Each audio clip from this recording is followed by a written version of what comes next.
அழகை கெடுத்து கொண்டிருப்பதில் இந்த ஒருமுறை பயன்படுத்தப்படும் பிளாஸ்டிக் பொருளுக்கு மிகப்பெரிய பங்கு உண்டு. இந்த பிளாஸ்டிக் பாட்டினால்தான் உலகெங்கும் கடற்கரைகளும் நீர்நிலைகளும் அழகினை இழந்து அழுக்காக்கிக் கொண்டிருக்கின்றன.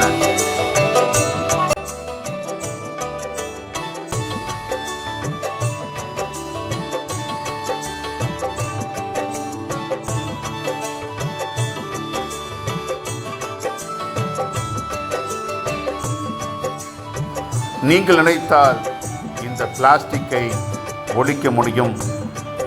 நீங்கள் நினைத்தால் இந்த பிளாஸ்டிக்கிடமிருந்து இயற்கை எண்ணெயை உங்களால் காப்பாற்ற முடியும். நீங்கள் நினைத்தால் மாற்றம் உருவாகும். எனக்கென்னவென்று நீங்கள் கடந்து செல்ல வேண்டாம். இந்த பிளாஸ்டிக் குப்பைகள் நமது இயற்கையை மாசுபடுத்தி நம்மையும் நமது எதிர்கால சந்ததியையும் பெரிய ஆபத்துக்கு கொண்டு செல்ல இருக்கின்றன. நீங்கள் கடவுளை காண செல்லும் பொழுது இயற்கையை மாசுபடுத்தி கொண்டு விடாதீர்கள். உங்களுடைய பங்கு நமது இயற்கையை மீட்பதில் இருக்கட்டும்.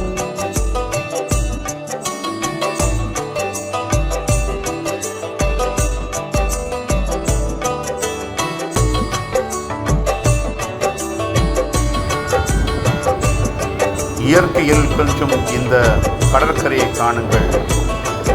இந்த கடலின் மூலம் கோடிக்கணக்கான மக்கள் வாழ்கின்றார்கள். எண்ணற்ற மக்களுக்கு உணவளிக்கிறது இந்த கடல். இந்த கடற்கரையானது எண்ணற்றோருக்கு மகிழ்ச்சியை தருகின்றது. நமக்கு வாழ்வையும் உணவையும் மகிழ்ச்சியையும் தரும் இந்த கடலை நாம் மாசுபடுத்தலாமா? நம்மை நோக்கி ஆரவார கைகளிலிருந்து வரும் இந்த கடலை நாம் அழுக்குப்படுத்துவது நியாயமா?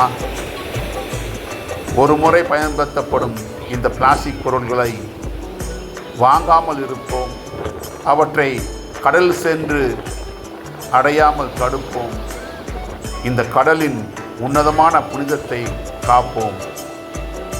கடவுளை தேடி வரும் நாம் நம் மத்தியில் இருக்கும் அழுக்குகளை கடவுள் முன்னிலையில் கொட்டுவது நியாயமா?